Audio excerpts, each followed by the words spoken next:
네, 할렐루야. 네, 아침에는 비가 내렸는데 그래서 잠시 소강 상태인 것 같아요. 그래서 여러분들 2부, 3부 때는 그래도 비 맞지 않고 오실 것 같다. 그래서 좀 마음이 놓였습니다. 한 주간 동안도 수고 많으셨습니다. 새로운 주간의 첫날인데 하나님의 함께 하심으로 또 끝까지 승리하는 한 주간 되시길 소망합니다. 네, 서로 인사하겠습니다. 만나서 반갑습니다. 축복합니다.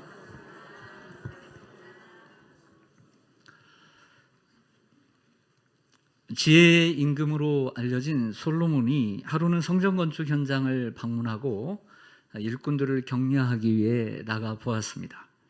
한 일꾼에게 당신은 왜 여기서 일을 합니까? 라고 물었더니 그 일꾼이 그야 뭐 배운 것도 없고 이럭저럭 살아가려니 죽지 못해서 일하고 있어요 라고 대답했습니다. 얼마쯤 가다가 또 일하는 일꾼을 만나 똑같은 질문을 던졌습니다. 그러자 일꾼은 이렇게 대답합니다. 배운 것이 뭐 도둑질이라고, 내가 배운 것이 이런 일밖에 없어가지고 놀고 먹을 수가 없어서 그럭저럭 한 세월 보내려고 일하고 있습니다 라고 대답을 합니다. 또 솔로몬 왕이 한참 가다가 한 젊은 열심히 일하는 그러나 그 옷이 남루한 한 일꾼을 만났습니다. 그리고 똑같이 묻자 이 일꾼은 네, 저의 재능은 크지는 않지만 하나님의 성전을 짓는 자기에 기쁨으로 올라와서 일하고 있습니다 라고 대답하는 것이었습니다. 성도 여러분, 이들 모두가 성전을 짓는 일에 참여하고 있지만 소명을 받고 기쁨을 가지고 일하는 사람과 그렇지 않은 사람의 마음은 엄청난 차이를 갖고 있습니다. 누가 만든 이야기인지 모르지만, 이건 성경에 없는 얘기예요. 여러분, 누가 만든 이야기인지는 모르지만 우리가 교회를 다니는 자세, 그리고 주님을 섬기는 자세, 그리고 봉사를 하는 자세를 되돌아볼 수 있는 좋은 이야기라고 생각을 합니다. 우리가 지난주에 배운 것처럼 사도 바울은 교리와 이론만을 가르치고자 하는 마음이 없었어요. 삶의 실천과 그리고 실생활에 적용할 수 있는 성도로 만들고자 하는 의지를 가지고 있습니다. 그래서 에베소서와 같은 경우도 1장에서 3장까지는 교리와 이론을, 그리고 지난주부터 배운 4장부터는 삶의 실천을 말씀하고 있는 가운데 가장 첫 번째로 남긴 메시지는 교회가 하나 되어야 한다, 이것이었어요. 그리고 오늘 두 번째 메시지는 우리가 교회가 하나 되지만 하나님께서 우리 각 사람에게 주신 분량대로, 즉 은사를 가지고 사역해야 한다. 은사는 다양하지만 교회는 통일을 이루어야 한다. 은사는 다양해요. 하지만 교회는 통일을 이루어야 한다라고 말하는 내용이 오늘 본문입니다. 사도 바울은 그리스도의 몸된 교회가 건강하게 성장하기 위해서는 교회가, 성도가 하나 되어야 하고 온 성도들이 분량대로 주신 그리스도의 선물인 은사를 따라 사역을 감당해야 한다고 말씀하는 내용이 오늘 본문입니다. 오늘 7절을 좀 보실까요? 에베소서 4장 7절을 보시면 우리 각 사람에게, 한 사람 한 사람에게 그리스도의 선물의 분량대로 은혜를 주셨나니. 아멘. 저를 보시죠. 여기서 말하는 그리스도의 선물의 분량대로 은혜를 주셨다고 했을 때 이 은혜는 우리가 암송했던 에베소서 2장 8절에 나오는 그 은혜로 인하여 믿음으로 말미암아 너희가 구원을 받았으니 이것이 너희에게서 난 것이 아니요 하나님의 선물이라고 말할 때 그 은혜가 아닙니다. 우리가 구원을 받을 때 믿음으로 얻는 그 경험한 은혜를 얘기하는 것이 아니라 구원받은 이후에 주님과 교회를 섬기기 위해서 그리스도께서 각 사람에게 주신 선물, 이것을 은혜라고 말하는 것이죠.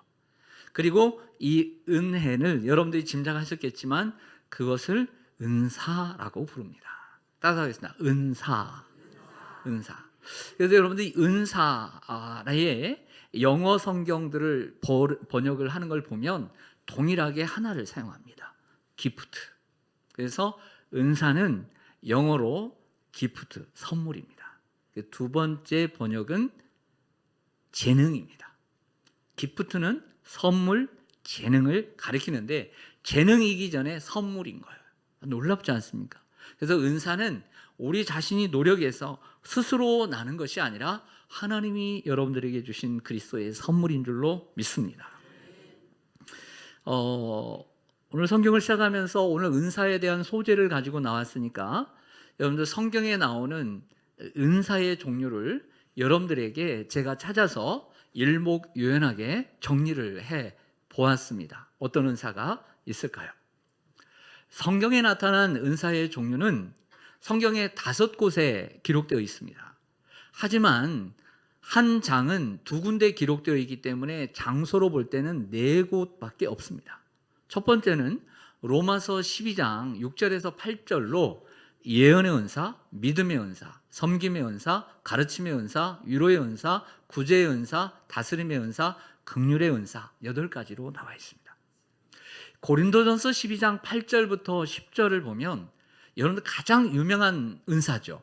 지혜의 은사, 지식의 은사, 믿음의 은사, 병고침의 은사, 능력 행함의 은사, 예언의 은사, 영분별의 은사, 방언의 은사, 방언 통역의 은사 9가지가 나와 있는데 같은 장 28절과 30절에도 은사가 나옵니다. 사도, 선지자, 교사, 능력, 병고침, 서로 돕는, 다스림, 방언, 통역 이렇게 다시 한번 언급하는 것을 보게 됩니다. 그리고 세 번째로 오늘 본문인 에베소서 4장 11절에 은사가 4-5가지로 나옵니다. 사도, 선지자, 복음 전하는 자, 목사와 교사 이렇게 나오고 있습니다. 그리고 베드로전서 4장 11절은 가장 짧고 가장 적은 은사가 기록되어 있는 곳인데 자세히 보면 가르치는, 말하는 가르침의 은사와 누가 봉사하려면 봉사의 은사로서 선한 청지기 같이 봉사라는 2가지 은사가 기록되어 있는데요. 잠시 다시 한번 보여주시면 이 5가지를 볼 때 얼마나 서기관들이 나중에 장절을 나눈 것이지만 하나님의 섬세한 배려를 느낄 수 있습니다. 그것은 로마서와 고린도전서 가장 많은 은사를 기록하고 있는 장이 12장으로 똑같다는 거예요. 얼마나 외우기가 쉬운지 몰라요. 그리고 또 하나 나머지 에베소서와 베드로전서는 장과 절이 또 똑같다는 겁니다. 4장 11절로. 그래서 우리가 은사에 대해서 성경에서 어디에 있는가 찾아보기 쉽고 우리가 기억하기 쉬운 곳에 이렇게 은사의 종류들이 있다는 것을 우리가 기억하기를 원합니다. 2번째로 여러분들에게 말씀드리고 싶은 것은 은사는 선물이다라고 하는 거예요. 은사는 그리스도의 선물이다. 오늘 본문에 보면 그리스도의 선물의 분량대로 은혜를 주셨으니 라고 했습니다. 많은 종류의 은사를 다루고 있는 로마서 12장이나 고린도전서 12장에서 그 은사를 하나하나 열거하기 전에 사도 바울이 말하는 공통적인 진리가 있다는 것을 발견하게 됩니다. 먼저 로마서 말씀을 좀 보실까요? 열거하기 전에 은사를 열거하기 전에 표준 세번역 성경으로 제가 가져왔습니다. 한 몸에 많은 지체가 있으나 그 지체들이 다 같은 기능을 가진 것이 아닙니다. 이와 같이 우리도 여럿이지만 그리스도 안에서 한 몸을 이루고 있으며 한 사람 한 사람은 서로 지체입니다. 하나님께서 우리에게 주신 은혜를 따라 우리는 저마다 다른 신령한 선물을 가지고 있습니다. 그러니까 지식의 은사, 믿음의 은사, 병고침의 은사를 열거하기 전에 은사가 무엇인가를 보여주고 있다는 거죠. 노란 글씨를 보면 하나님께서 우리에게 주신 은혜라는 거예요. 그리고 저마다 각 사람에게 서로 다른 신령한 선물을 우리에게 주신 줄로 믿습니다. 그러므로 로마서에서 사도 바울이 말하는 은사는 하나님의 선물이에요. 그리고 주시는 주체를 하나님이라고 말을 하고 있죠. 근데 고린도전서 12장으로 한번 가보겠습니다. 4절에서 6절, 11절 말씀에서 표준 세번역 성경을 보면 은혜의 선물은 여러 가지지만 그것을 주시는 성령은 같은 성령이십니다. 섬기는 일은 여러 가지지만 같은 주님을 섬깁니다. 일의 성과는 여러 가지지만 모든 사람 안에서 모든 일을 이루시는 분은 같은 하나님이십니다. 이 모든 일은 한 분이신 같은 성령이 하시며 그분은 자기가 원하는 대로 각 사람에게 은사를 나누어 주십니다. 아멘. 근데 사실 우리 개역 개정에는 저 은혜의 선물이라고 했던 첫 마디를 은사라고 표현하셨어요. 은사는 여러 가지지만 그것을 주시는 성령은 한 분이다. 그래서 표준세 번역은 은사를 은혜의 선물이다. 그리스도의 선물을 우리 은혜로 주신 것이죠. 근데 차이점이 있습니다. 좀 전에 로마서에서는 하나님이 주신 선물이라 했고, 오늘 여기서 고린도전서 12장에서는 성령을 여러 가지만 주시는 분은 성령이다. 성령의 선물이다. 이렇게 얘기를 하고 있습니다. 근데 더 놀라운 것은 오늘 은사를 얘기하고 있는 에베소서 4장에서는 그리스도의 선물이라고 지칭하고 있다는 거죠. 로마서에서는 하나님이 주신 선물, 고린도전서에서는 성령이 주신 선물, 오늘 분명히 그리스도의 선물의 분량대로 은혜를 주셨다. 그리스도의 선물. 근데 놀랍게도 이 세 개의 서신 모두가 바울이 썼다는 거예요. 한 사람이 썼다는 거죠. 그러므로 은사는 삼위일체 하나님이 각 사람에게 필요에 따라서 주신 줄로 믿습니다. 제가 굳이 이렇게 여러 가지를 이야기 드리는 이유가 있습니다. 성경이 말하는 대로 만약 우리가 받은 은사가 그리스도의 선물이고 우리 하나님이 주신 것이라고 한다면 그 선물은 누구를 위해서 사용해야 하겠습니까? 바로 그리스도를 위해 사용해야 합니다. 은사는 우리 자신을 위해 사용하는 것이 아니라 은사를 주신 그리스도를 위해 사용해야 합니다. 그리스도의 이름을 높이기보다 자신의 만족이나 명성을 위해 사용한다면 은사를 선용하는 것이 아닙니다. 은사는 그리스도께서 주신 그 목적에 합당하게 사용해야 합니다. 은사는 그리스도의 몸된 교회를 세우기 위한 도구로 주신 것입니다. 그러므로 하나님께서 맡겨주신 일을 더 잘하기 위해 우리는 은사를 발견하고 발견한 은사를 개발하고 성장시켜서 활용해야 합니다. 교회 안에 있는 지체들을 섬기고 그리스도의 몸된 교회를 세우는데 하나님이 주신 은사를 활용해야 될 줄로 믿습니다. 아멘. 세 번째로 여러분들에게 말씀드리고 싶은 것은 이제 말씀을 드릴 텐데 이렇게 설교를 제가 하지만 듣는 여러분의 입장에서 제가 또 들어보면서 나는 이런 생각을 할 것 같아요. 두 가지의 생각을 할 것 같아요. 내가 이 설교를 듣는다면 여러분들이 지금 하고 있는 생각과 같은지 한번 비춰보시기를 바랍니다. 첫 번째, 그렇다면 나는 어떤 은사를 받았을까? 나는 그리스도께서 각 사람에게 그 분량에 따라서 은사를 주셨다고 했는데 나는 어떤 은사를 받았을까? 생각 안 하셨어요? 아니, 이 설교를 들으면서 그런 생각이 안 들었나요? 저는 그렇게 들었다는 거예요. 내가 이 설교를 들었다면 이렇게 생각했을 것 같아요. 그렇다면 나는 어떤 은사를 받았지? 먼저 그걸 생각했던 것 같아요. 여러분들 가르치는 은사, 찬양의 은사, 반주의 은사, 우리에게는 섬김의 은사, 많은 은사가 우리에게 주어져 있습니다. 어떤 분에게 물었습니다. 은사가 무엇이라고 생각하세요? 그랬더니 나는 잘 먹는 거예요. 그래요. 그래서 뭘 잘 먹어요? 그 잘 먹는 것도 은사입니까? 그러니까 은사래요. 무슨 자신감이에요? 그래서 왜 은사입니까? 그랬더니 잘 먹는 사람은 사람들도 잘 대접한대요. 잘 먹는 사람은 모임을 자주 갖고 그리고 함께 잘 먹는 시간을 갖기 때문에 성도의 교제를 이루고 그것이 교회를 세우는 거예요. 아주 논리적이에요. 근데 제가 의심을 했습니다. 그는 먹는 것을 좋아한다고 사람들과 함께 다 같이 먹는 것은 좀 아닐 수도 있겠다. 미지수지만 그래도 먹는 것을 좋아한다는 것은 함께 서로 잘 모이고 자주 먹고 당연히 그런 게 교제가 이루어지고 마음의 문이 열려지고 대화가 이루어지고 막혔던 담이 헐어지고 더욱더 친근해지고 그래서 인정할 수밖에 없었어요. 은사 맞다.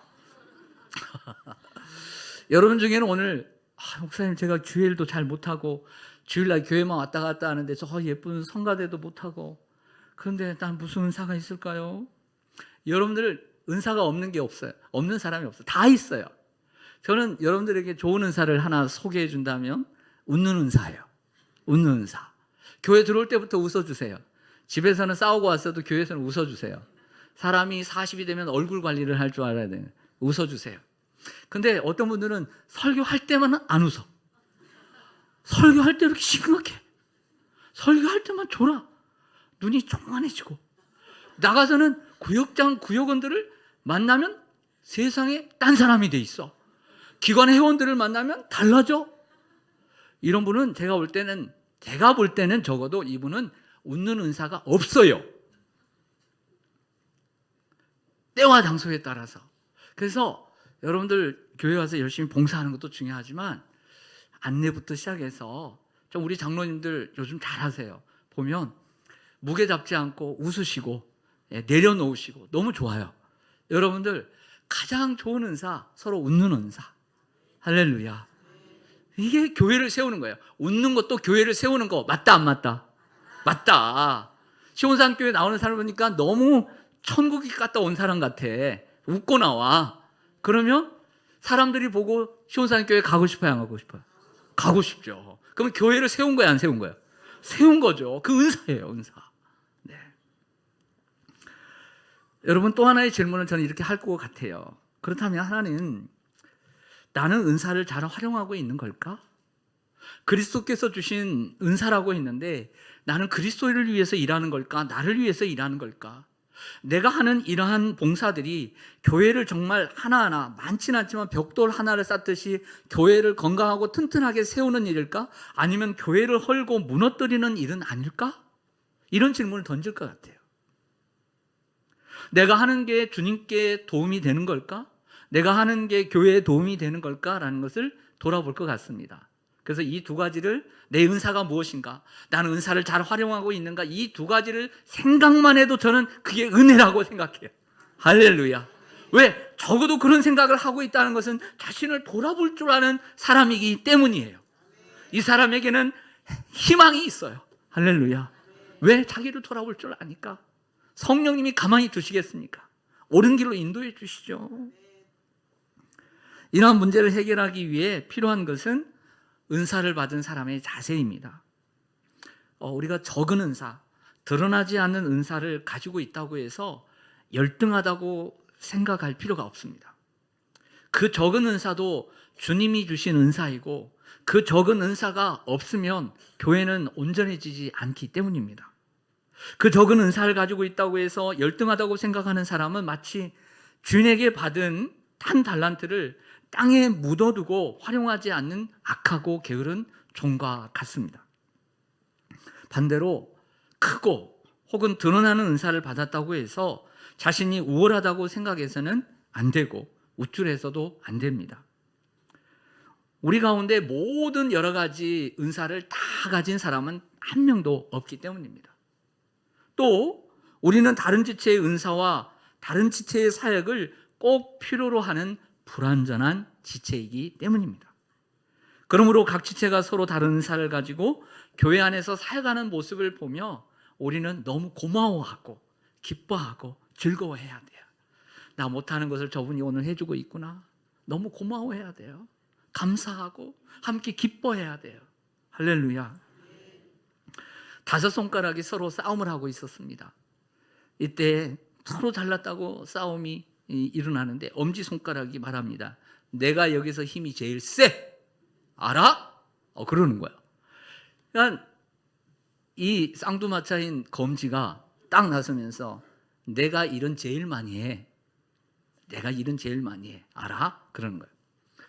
세 번째 이 손가락이 나서면서 내가 제일 커. 그러는 거예요. 이게 넷째도 가만히 있을 수 없죠. 그래서 뭐 하나를 내야 될 것은 나 없으면 반지를 못 껴. 이렇게 얘기를 했대요. 근데 가만히 이제 이 새끼손가락도 뭐 할 말이 있어야 되니까. 근데 없더래요. 자랑할 만한 게 없더래. 힘도 없고 크지도 않고 별 볼일 없는 것 같고. 그래서 생각해낸 게 이거예요. 그래도 나 없으면 니들 다 병신이야. 그러는 거예요. 교회 안에는 파워가 있고 영향력이 큰 사람이 있어요. 또 어떤 사람은 일을 가장 잘하고 많이 하는 사람도 있어요. 그리고 어떤 성도는 가장 많이 배웠다고 생각하고 어떤 성도는 가장 많이 소유하고 있다라고 생각하는 사람도 있습니다. 그러나 여러분, 서로가 자신이 가장 중요하고 나 없으면 안 된다고 생각하는 사람 때문에 그 교회는 건강하지 못하고 성도들은 행복하지 못한 거예요. 가정에서도 남편이 아빠가 나 없으면 너희들 개밥에 도토리야 이렇게 얘기를 하고 해보세요. 그러면 가정이 행복하겠어요? 지 잘났다고 혼자 자기 때문에 한다고. 그렇죠? 예, 걔네는 개밥에 도토리라는 것은 이렇게 주면은 밥을 먹고 난 다음에 도토리는 쳐다보지도 않는데요.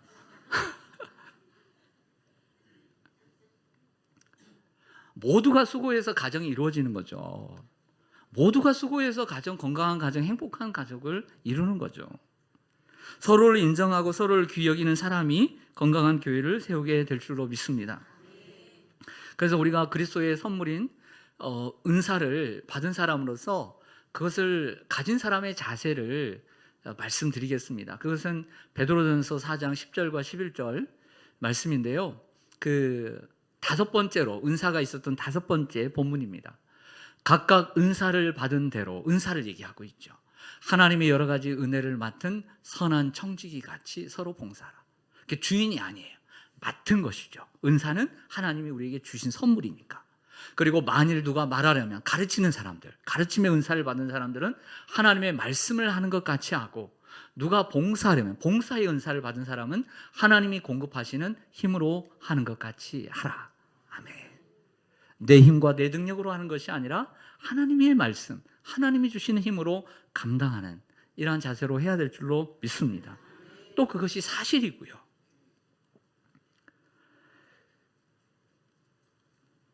은사가 마치 자기의 것인 양 착각하지 말고 하나님이 주신 것임을 깨닫고 겸손하게 사역해야 합니다. 여러분, 그렇지 않으면 어떠한 일이 일어나면 하나님이 책망하시고요, 그 소중한 은사를 가져가 버려요. 분명 남들보다 우리는 잘하는 것이 있습니다. 여러분, 남들보다 잘하는 것이 하나라도 있어요, 없어요? 괜찮아요. 그거 말한다고 교만한 거 아니에요. 하나도 잘하는 게 있어요, 없어요? 있죠. 예, 있어요. 네. 없으면 그거 불행한 거예요. 하나라도 잘하는, 잠이라도 잘 자든지, 먹기라도 잘 먹든지, 웃기라도 잘 웃기든지, 성실하든지, 책임감이 강하든지, 뭐 한 가지를 하면 끝까지 파든지, 뭔가를 하나라도 잘하는 게 있어야 사람이 자부심을 가지고 세상을 한번 사는 거지. 하나 있죠? 예, 있어요. 근데 둘은 없는 것 같아요, 보면. 네. 여러분, 하나는 잘한 게 있어요. 가르치는 것도 남들보다 잘하고, 찬양하는 것도 잘하고, 섬기는 것도 잘할 수 있습니다. 리더십도 있을 수 있습니다. 그러나 우리가 모든 것을 잘하는 건 아니에요. 내가 못하는 것을 다른 사람이 더 잘하는 사람들이 얼마든지 있어요. 그러므로 우리는 자신보다 내가 잘하는 것을 저 사람이 못한다고 남을 얕잡아서는 안 되는 거예요. 남들보다 잘하는 것이 있으면 그것을 주신 하나님께 감사하고 더 잘할 수 있도록 겸손하게 노력하는 우리가 되기를 소망합니다. 오늘 본문 에베소서 4장 11절을 한번 보실까요? 에베소 4장 11절 같이 한번 읽겠습니다. 시작. 그가 어떤 사람은 사도로, 어떤 사람은 선지자로, 어떤 사람은 복음 전하는 자로, 어떤 사람은 목사와 교사로 삼으셨으니. 아멘. 현대 21세기 교회는 교회도 다양하고 또 사회도 복잡해지고 또 교회 역사가 2000년이 넘다 보니까 교회의 조직도 분할 많이 생겼습니다. 하지만 처음 교회인 예루살렘 초대 교회는 그렇게 복잡한 교회가 아니었죠. 그러다 보니까 은사에 맞게 봉사도 직분도 많지가 않았습니다. 첫째는 사도, 둘째는 선지자, 셋째는 복음 전하는 자, 넷째는 목사와 교사다, 이렇게 말씀을 해주고 있어요. 잠깐씩 설명을 해드리면, 사도라고 하는 것은 1세기 당시에 예수님의 사역을, 생애를 곁에서 생애와 십자가의 죽으심과 부활을 친히 목격한 사람들 중에 예수님의 선택을 받은 사람들 12명을 가리키는 거예요. 거기에서 플러스 원이 있는데 누굴까요? 사도 바울이 있는 거예요. 이들만 사도예요. 예수님의 생애와 죽음과 부활을 친히 목격하고 예수님의 선택을 받은 사람. 그러니까 이 사도는 1세기에만 있고 현재는 없는 직분인 것이죠. 두 번째는, 또 하나는 선지자라 했습니다. 선지자는 구약의 선지자들처럼 하나님의 말씀을 받아서 사람들에게 전하고 가르치는 일을 했던 것처럼 1세기 당시에도 특별히 아가보라고 하는 사람이 선지자라고 했습니다. 이러한 선지자들이 몇몇 있었다고 보여집니다. 이러한 선지자들이 있었습니다. 근데 요즘 어떤 교회들을 보면 목회자들이나 어떤 사람들을 사도라고 부르고 선지자라고 부르는 교회들이 있는데 이건 성경적이 아닙니다. 비성경적이고 이상한 교회라고 생각하시면 돼요. 사도와 선지자는 1세기 당시에만 존재했지 현재는 존재하진 않습니다. 굳이 목회자를 사도라고 불러야 되겠습니까? 굳이 목회자를 선지자라고 불러야 권위가 세워지겠습니까? 그건 아니죠. 성경이 말하는 대로 말하고 성경이 가는 곳까지만 가야 할 줄로 믿습니다. 그런데 이 사도와 선지자는 대단히 중요합니다. 교회가 되기 위해서 반드시 이 사도와 선지자의 가르침을 받고 그 터 위에 세워져야 하기 때문입니다. 지금까지 배웠던 에베소서 3장까지 사도와 선지자의 이야기를 제가 올려드리겠습니다. 먼저는 에베소서 2장 20절에 보면 너희는 사도들과 선지자들의 터 위에 세우심을 입은 자라.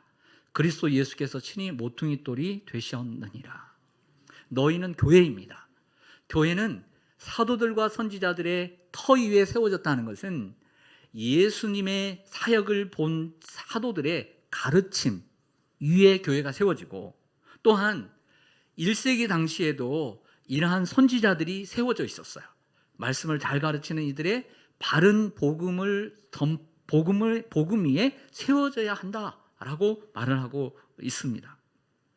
또 하나 에베소서 3장 5절을 같이 보시면 놀라운 것은 이제 그의 거룩한 사도들과 선지자들에게 성령으로 나타내신 것 같이 다른 세대에서는 사람의 아들들에게 알리지 아니하셨으니. 여기서도 다시 3장에서도 사도와 선지자가 다시 등장합니다. 그러니까 그의 거룩한 사도들과 선지자들에게 성령으로 나타내신 것 같이라고 한 것을 보면 1세기 당시에 사도들은 분명히 있었죠. 제자들은. 그리고 선지자들에게 성령으로 나타내신 것을 보면 선지자들도 존재했다라고 보는 것이 이 본문을 보면 합당하다라고 보여집니다. 나중엔 사라지지만 이들을 위해서, 이들의 가르침 위해서 교회가 세워져야 한다는 것이죠. 교회는 누구에게 말씀을 듣고 있느냐가 대단히 중요합니다. 누구의 가르침 위에 세워져 가는 것도 중요합니다. 그러나 이러한 사도와 선지자들보다 더 중요한 분이 있는데 그분은 바로 교회의 모퉁이 돌이 되시는 예수 그리스도이십니다. 교회를 세우신 분은 예수 그리스도이십니다. 베드로의 고백처럼 주는 그리스도시요 살아계신 하나님의 아들이십니다. 이 신앙 고백 위에, 이 복음 위에 교회가, 주님의 교회가 세워져야 할 줄로 믿습니다. 천주교는 이 구절을 가지고 베드로가 일대 사도가 되어서 일대 교황으로 자기들이 추대해서 일대 교황을 만들었어요. 그래서 이 너희 위에 교회를 세우리라 하니까 베드로 위에 세운다고 착각을 하는데 그것이 아니라 이 신앙 고백 위에 세워진다는 것을 의미합니다. 셋째로 복음 전하는 자라는 은사가 있습니다. 복음을 전하는 것은 결국 예수님을 자랑하고 소개하는 것입니다. 그런데 이 전도의 은사는 있을 수는 있지만 전도의 은사는 모든 그리스도인들이 가져야 되는 공통된 은사입니다. 넷째로 목사와 교사입니다. 헬라어 본문은 목사와 교수를 따로 말하지 않고 헬라어 본문은 함께 말하고 있기 때문에 5가지로 나누지 않고 목사와 교사를 하나로 해서 4가지로 정리를 합니다. 여러분, 목사와 교사, 여러분들 목사의 역할 중에 가장 중요한 건 여러 가지가 있겠지만 목사는 목자라는 어원에서 왔습니다. 그래서 마치 목자가 양을 치듯이 양을 먼저는 먹이고 인도하고 보호하고 또 돌보고 치유해야 하고 돌보아야 하듯이 목회자의 역할은 바로 이것인 것이죠. 또 이러한 목회자에게 손이 부족한 부분들을 우리 장로님들과 여러 직분자들이 함께 그 목양을 함께 나눠서 해야 합니다. 목사에게 있어서 가장 중요하고 필요한 은사는 뭘까요? 목사에게 있어서 가장 중요하고 가장 필요한 은사는 가르치는 은사입니다. 그래서 목사와 교사라고 말하는 것이죠. 이러한 목사 역할을 혼자 다 할 수 없기에 교역자들을 세우고 구역장님들을 세우고 교사들을 세워서 감당해 갑니다. 결국 교회는요, 가르침을 통해서 세워져 가는 곳이에요. 따라서 하겠습니다. 교회는 가르침을 통해 세워져 가는 곳입니다. 이걸 명심해야 돼요.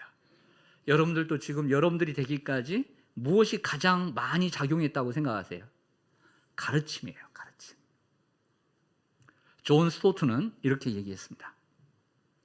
시대를 막론하고 하나님의 교회를 세워나가기 위하여 하나님께서 주신 은사를 소유한 교사를 충분히 공급하는 것보다 더 필요한 것은 없다. 교회를 세우는 것은 가르침이다. 가장 필요한 사람은 교사이다. 라고 에베소서 그의 주석에서 기록해주고 있습니다. 저는 여러분들이 교사로 헌신하기를 소망합니다. 그 가르침의 은사를 사람을 세우고 교회를 세우는 일에 사용하시기를 바랍니다. 자녀도 집에서 가르치니까 세워지는 거예요. 가르침을 통해서 사람은 세워집니다. 어느 학교, 어느 교회 학교, 어느 교회에 교회 학교 교사가 몇 년 동안 아이들을 열심히 가르쳤는데 슬럼프에 빠졌어요. 그래서 회의감이 생겼습니다. 점점 자신의 사역에 흥미를 잃어가고, 그래서 교사는 결국 교회 학교 교사를 그만둘 마음을 먹었습니다. 그러던 어느 날 편지 한 통을 받습니다. 그 편지는 전쟁터에서 날아온 편지 한 통이었습니다. 젊은이 한 사람이 전사를 하게 되었습니다. 부상을 입고 곧 죽음을 앞두고 이 젊은이는 죽어가면서 두 사람에게 편지를 써달라고 간절히 부탁했습니다. 이 편지의 부탁을 받은 사람은 열심히 편지를 썼습니다. 두 사람에게 편지를 썼는데 첫째는 엄마였습니다. 어머니에게 당신의 아들이 조국을 위해 열심히 싸우다가 기쁘게 전사했노라고 꼭 전해달라는 것이었습니다. 또 하나는 어려서 교회 학교에 다닐 때 자신을 가르쳐준 선생님이었습니다. 선생님의 가르침대로 그리스도인으로 살다가 죽었다는 것을 꼭 전달해 달라는 것이었습니다. 이 편지를 받아본 교사는 자신의 결정을 부끄럽게 생각하고 가르치는 일을 계속하기로 다짐하게 됩니다. 사랑하는 성도 여러분, 하나님의 사역을 이런 일 저런 일, 이런 사연 저런 사연으로 그만두고 싶은 분들, 또 그만둔 분들이 계십니까? 다시 힘을 내서 사역을 감당하시기를 바랍니다. 우리 마지막으로 에베소서 4장 12절 같이 읽겠습니다. 제가 읽겠습니다. 이는 성도를 온전하게 하여 봉사일을 하게 하며 그리스도의 몸을 세우려 하심이라. 여기에 이는이라고 하는 단어는 11절을 받는 단어입니다. 이처럼 교회 안에 하나님이 은혜를 주시고 은사를 주셔서 사도와 선지자와 복음 전환자와 목사와 교사를 세우신 이유는 성도를 온전하게 하여 봉사일을 하게 하며 그리스도의 몸을 세우기 위한 것이다. 아멘. 저를 보겠습니다. 교회 안에 이러한 사역자들을 세우신 것은 부족한 초신자들, 성도들을 온전하게 세워서 준비를 시켜서 봉사, 사역을 하게 하고 각자의 은사에 맞게 사역을 함으로써 그리스도의 몸, 교회를 세우게 하기 위함이라. 할렐루야. 여러분, 교회는 주님이 세우셨습니다. 피로 값주고 세우셨습니다. 그 주님 앞에 세워졌지만 교회를 세워가는 것은 성도가 하나 될 때 건강하게 세워져 갈 수 있고 각 사람의 분량대로 그리스도께서 주신 선물인 그 은사를 각자가 알고 개발하고 열심히 그 자리에서 정말 주님께서 주신 그 은사를 선한 청지기같이 봉사할 때 교회는 세워져 가게 되는 줄로 믿습니다. 세상에 많은 교회가 있습니다. 한국에도 수만 교회가 있습니다. 미국에도 수십만 교회가 있습니다. 그러나 여러분, 우리 시온산 교회만을 생각할 때 시온산 교회는 1987년부터 지금까지 36년, 37년 동안 주님이 세우셨습니다. 주님의 터 위에 세우셨습니다. 사도들의 가르침 속에 세웠습니다. 그래서 사도들이 없지만 사도들의 가르침 위에 그 정신을 이어서, 말씀을 이어서 세웠다고 해서 이것을 사도성이라고 말하는 것입니다. 사랑하는 여러분, 우리 교회는 지난 36년 동안, 37년, 해소는 37년 동안 주님이 세우시고 세워져 왔습니다. 그러나 결국 어떻게 세워졌는가를 뒤돌아보면 각 사람은 각 사람의 하나님이 주신 은사를 가지고 섬길 때 교회는 세워져 왔습니다. 여러분 모두는 그리스도의 선물인 은사를 받았습니다. 하지만 어떤 은사를 받았냐보다 어떤 자세로 그 은사를 사용하고 있느냐가 더 중요합니다. 여러분의 은사로 우리 교회는 여기까지 세워져 왔습니다. 제가 잠시 설교를 준비하면서 생각해 보았습니다. 우리 교회가 그 많은 일 가운데, 많은 어려움 가운데도 그래도 이러고 여기까지 하나님의 은혜로 건강하게 세워진 것은 우리 성도님 한 분 한 분이 주님께 받은 그 선물인 은사를 자신의 하나님께 받은 은사로 생각하고 열심히 충성했기에 세워져 왔습니다. 저는 이걸 믿어 의심치 않습니다. 여러분들의 수고와 땀과 눈물과 시간과 몸과 정열을 젊음을 쏟아서 세워왔습니다. 이게 지금의 교회입니다. 그리고 이후에도 오고 오는 많은 성도들이 하나님의 말씀을 듣고 그리스도의 선물인 이 은사를 발견하고 그것을 바른 자세로 섬길 때 시온산교회는 계속해서 세워져 갈 줄로 믿습니다. 이러한 은사를 잘 감당하는 여러분 되시기를 주님의 이름으로 간절히 소망합니다. 아멘. 기도하겠습니다.